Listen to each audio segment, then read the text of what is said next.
People all over the nation and the world have been reacting to yesterday's Boston Marathon bombing on one of Boston's most celebrated days, and our HuffPost blogging community is no different.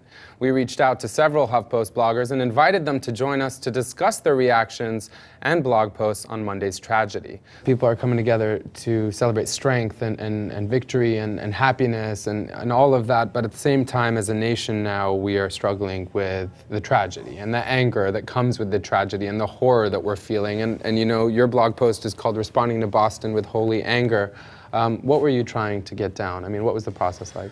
Well, you know, I realized that, you know, amidst the grief, I had so much like anger in me, and I was talking to, you know, this acquaintance of mine this morning, and he was just like, "We got to go get them. We got to go get them." And I, you know, even walking to work, you know, this morning through New York, there was just this kind of sense of people on edge, and I think there's a natural instinct to say we got to make this right.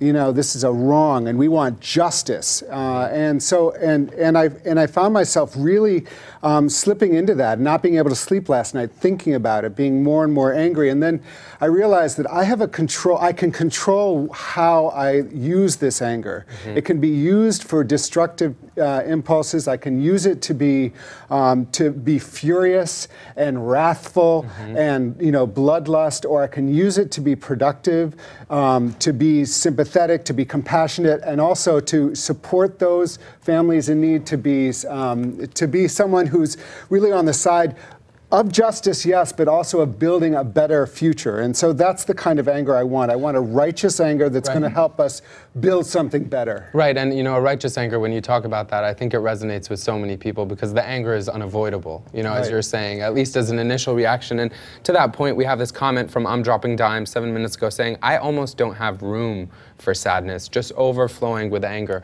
I mean, well, obviously time changes that, but in the absence of time, what can people do?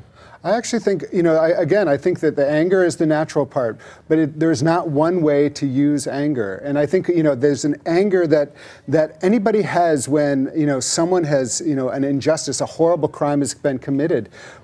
But how do you use that to fuel something positive out of it, not just fuel a continuous cycle of violence, which is our first, you know, I think it's a very human, very natural, a very animalistic sort of response. You know, you hit me, I hit you back, and I hit you harder, and that will give me a sense of satisfaction. What I'm trying to do is, what are the disciplines that we can use to exercise upon ourselves, the spiritual disciplines, to not let that be this, you know, to not be overcome, to not be possessed. I call it a demonic anger in my piece because using religious language, in some ways to talk about how we can be overcome by anger and do things that we actually don't want to be doing.